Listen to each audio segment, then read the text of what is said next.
Hello everybody, Adrian Plus here. Yes, and Bridget. Hello. And here we are, number 94. Seems like a very big number to me. Yes, it does. I think it is, really. So this week began with an interesting encounter with the surgeon, didn't it, for me? Well, it did. I mean, there'll be loads of people who won't know what we're talking about, but before Christmas you had a bit of a mighty horrible thing happen, didn't you, where you obviously had some falls and ended up with what was described as an extensive bleed on the brain and ended up in hospital and having to have an emergency operation. That's just shorthand for a really terrible few days, which you remember nothing of. And also, I don't think I really understood what the procedure was. I knew they drilled a hole in the two holes in my head, small ones, one at the side. Sorry, that did sound rather like putting up a door or something. I know, a small one at the side and then one on the top. Yeah.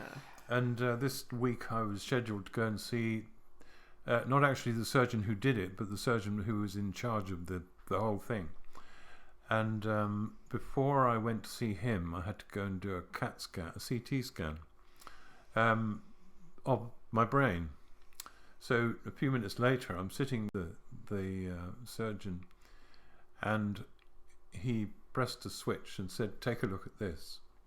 I was writing about this to a good friend of ours, as you know. I don't know how she reacted to it, but he pressed a switch, and this X-ray of my brain appeared. At least I assumed that was it. And he pointed to it, and he said, "You see this?" And the whole of my brain, I kid you not, was squished to one side of my skull. I mean, it can't have all been, otherwise it would have just splintered or broken up, I suppose. But it was right over to one side, and on the left was this mass of blood, and he said there was some kind of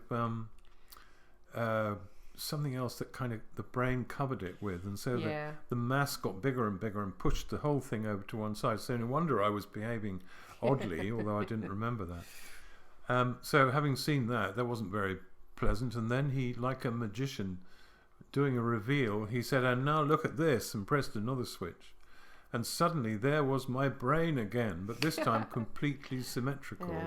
And he said, "Now that is perfect."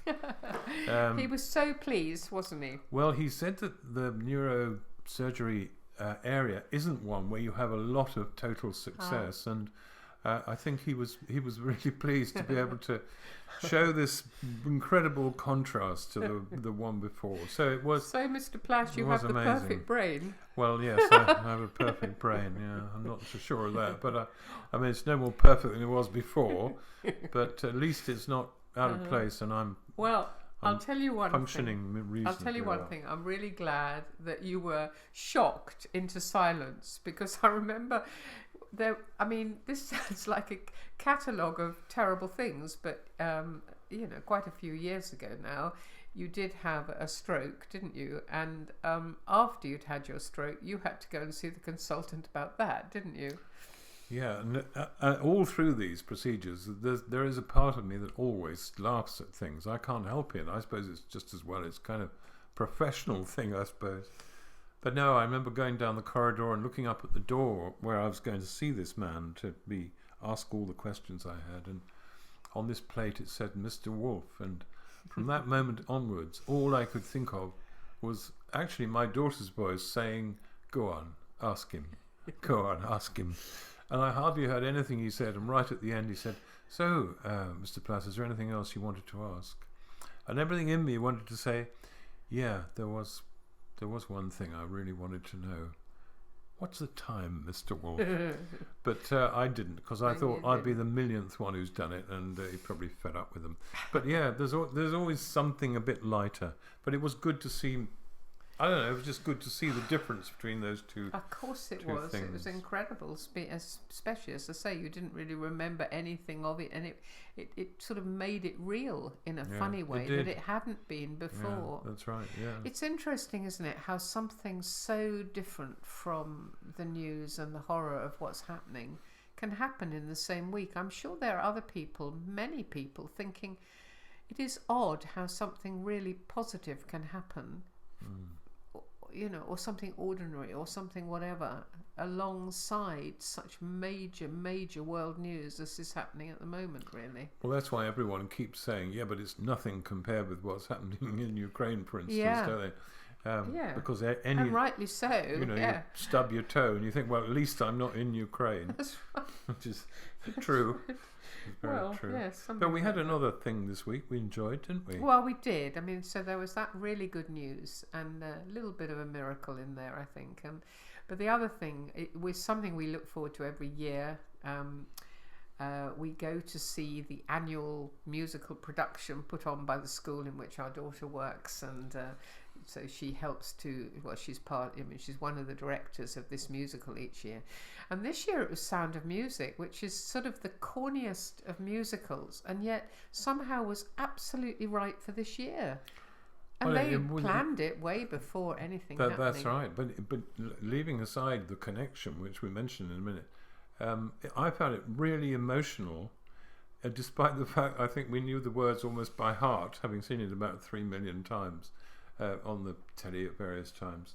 And I don't know what it was that welled up in me, but just a lot of emotion partly over seeing these kids, all these children, really committed Absolutely. to what they were doing. Yeah. But yeah, the other connection was interesting, wasn't it? Well, I mean, as I say, when they planned to do this, it was more a thought of, because they couldn't do one last year, and it was what would be a lovely musical for people to come to and know the songs and have a lovely time, really, and for the kids to do something joyful and clean, if you like. The whole story is a very clean, lovely story, really.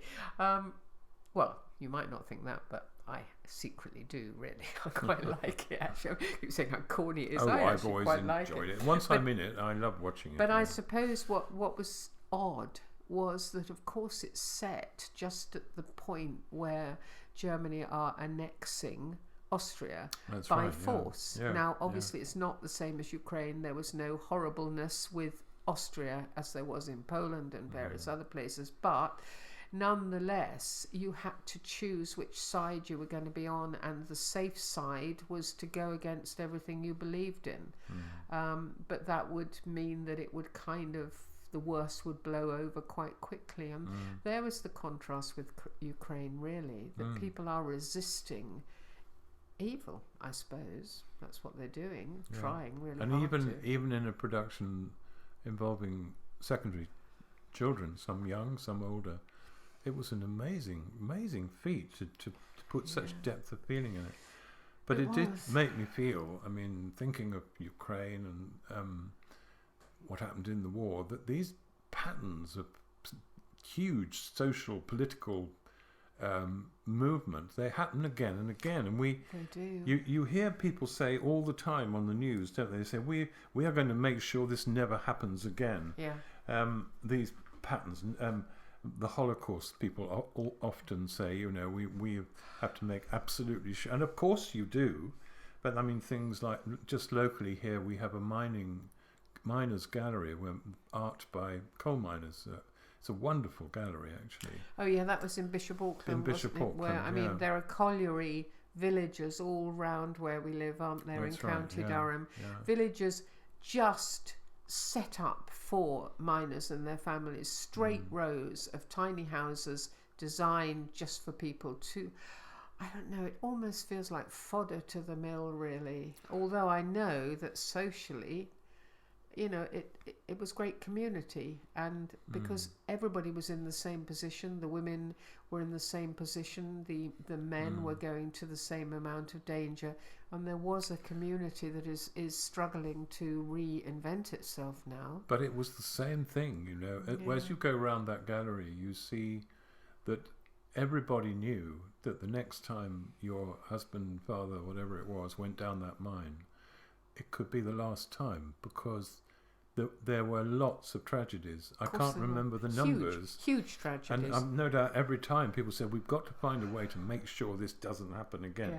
But it does happen again. And there's a level of helplessness, because if you're putting people way down under the ground, things are going to happen. And there is this sense of helplessness at the moment, isn't there? Of people doing everything they can think of to help, but they can't make it go away. No, I find it's beginning to really hurt me inside. I keep saying that, and I'm getting boring about it. But it is the same with individuals. This thing about things repeating. And I know, well, we know there was a phase in the church history, there still is a bit, where it was almost as though being able to change something in your life was always possible, an essential bit of the deal, like healing, for instance. And it did happen for some, not as many as people seem to think it does, but it did. But I mean, if you remember, we knew someone with a chronically sick child, and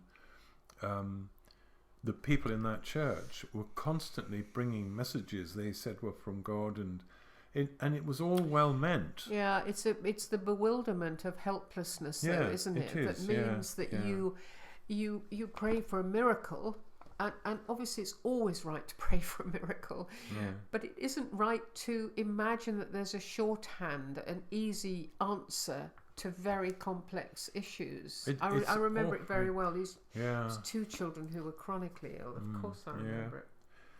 But it's human optimism, isn't it? And care, actually, wanting something to happen. Yeah. And trying to sort of make it happen. But actually that child died and the parents stopped going to church. Yeah. And largely because of pressure.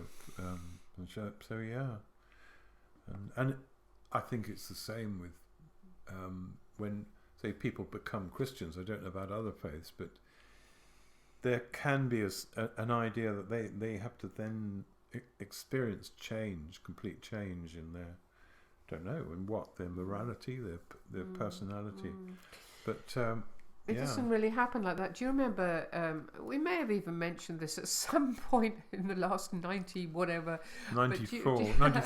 Do you remember we met that young pastor who was very, very excited about the work that he was doing with young people, and he had a little bag of Lego pieces, and he said, I give these to the kids, and I say, you can become a Christian. You don't have to have sorted yourself out first. You don't have to have changed completely. You can come like this. And I can't honestly remember if it was you or I asked him, but I know one of us did. Said, but what happens after they join?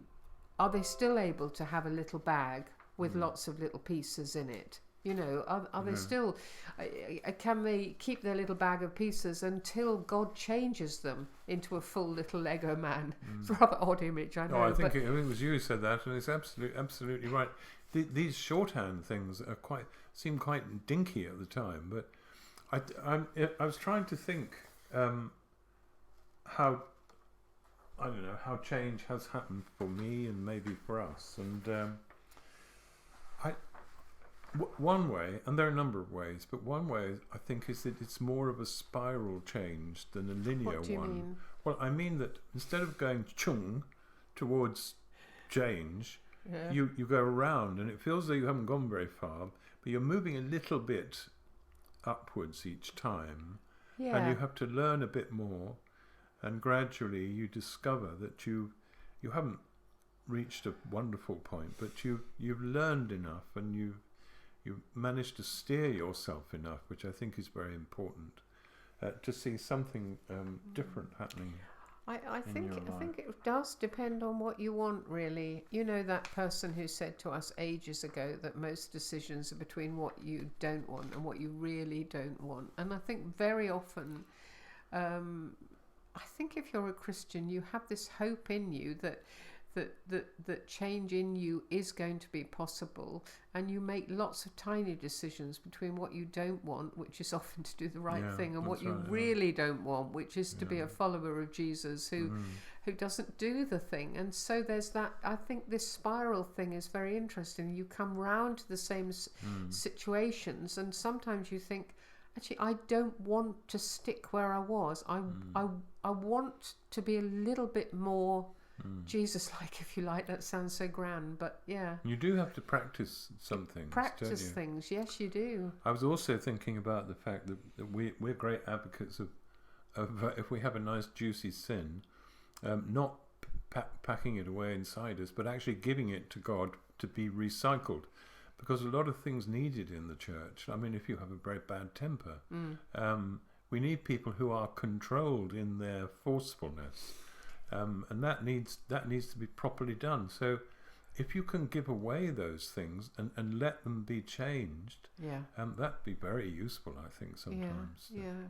And maybe that's why quite often the church comes out as a bit of a damp squib, really, because people have tried so hard to give away all the things that they think shouldn't be in their bag of Lego pieces, and actually God is saying, no, I could use that if you just, that's quite useful. Let me have control of it. Let me have control. Like my sense of humour, which we've mentioned before. Yeah. Do you remember the woman we knew who used to phone every other week? I fictionalised her in one of my books. I won't say which one, but who used to say, I've been away on a course. My life is completely transformed. It is absolutely changed. And the first couple of times we kind of rejoiced with her, and then after a bit we thought, you can't have been totally transformed every single time you went. But it went on and on and on. So maybe she transformed herself back to where she started in the first place. I don't know. But there's a yearning and an appetite in people to see themselves become good enough for the message they hope they're giving others. Well, because that's a tricky one, isn't it? Yeah. I mean, you're never ever going to be the message. You can only give it. Well, didn't you once say it's like being a postman, that you just got the job of delivering the post, really? Which is quite diminishing if you were hoping to go into the house with the message and actually be the one who gives the message and then organise it and all the rest of it. But like we said the other day about somebody said you can't own the results of your obedience. You do what you I don't know. But I mean, we don't want to say change doesn't happen. It does, and sometimes real deep change happens. But I think people are honest, and in that you could include Elijah. With all his fear and his weariness, and Paul with his thorn, whatever that turns out to be when we meet him and ask him, what was your thorn, Paul? Paul's a good example of God taking the person that he was and using it, isn't he? And recycling it and using it to rather great effect. I mean, we wouldn't be talking about Jesus at all if it wasn't for Paul trundling around and talking to the, going on and on to these little churches and trying to get them to help them to grow, and finally getting to Rome and the church in Rome and all the rest of it. I mean, we have to be a little bit grateful to Paul. Well, the stubbornness that drove him on to persecute Christians also drove him on to bring Jesus to people all over the place. Exactly. But I think they would admit, those people and lots of others, and I think we would, that any work you see done for God is despite whatever it is, the weaknesses and the problems that never quite seem to go away, because the power is not actually ours. And a lot of people we know say to us, I've always been this. I've never quite managed that, but I'm really pleased to be being used in some way. Yeah, so mustn't give up if you're feeling. No. Well, if ever there was a time when we see the abuse of power, it's now, and the value of not allowing the need for power to dictate what we do. And I mean, obviously we're not going to invade Ukraine, but we could be nasty or just not very helpful to the person next to us. Absolutely. Power is a funny old one, isn't it, really? It is. It's very, not many people can handle it properly, I don't think. We've read this poem recently, but just read it again. This is about someone who is feeling they're not much use. And I think it's what we've been talking about, really, that what you are is what you've got. And what God's got as well. Yeah, that's right. Once I've cleaned this house up properly, I honestly think I'll get somewhere. Well, once I've pulled out every single piece of furniture and used an abrasive cloth with strong stuff on it, I think I'll come to grips with the rest of my life. Once I've put everything into separate piles, each containing the same sort of thing, if you know what I mean, I know I'll manage. Once I've written a list that includes absolutely everything, then I think the whole business will seem very much clearer. Once I've had time to work slowly, from one item to another. I'm sure things will change once I've eaten sensibly for more than a week and a half. Once I've sorted out the things that are my fault. Well, once I've actually sorted out the things that are not my fault. Once I've spent a little more time reading useful books, being with people I like, getting out into the air, making bread, drinking less, well, drinking more, going to the theatre, adopting a third world child, eating free range absolutely everything, writing long letters. Once I've pulled every single piece of furniture right out and cleaned this house up properly, once I've become somebody else, I honestly think I'll get somewhere. And then, of course, God says, I'll take you exactly as you are, and we'll see how we get on. With all the little Lego bits still in the bag. By the way, if your problem is getting bored with yourself and with your task, remember what Chesterton said. He said, if you stretch monotony far enough, it will break with a sound like a song. Which brings us back to the sound of music, really, doesn't it? Could be, yeah. Yeah. Well, who knows what the world will be like next week, but we'll be here, hopefully. Yep, we will. We'll see talk you then. to you then. Bye-bye. Bye.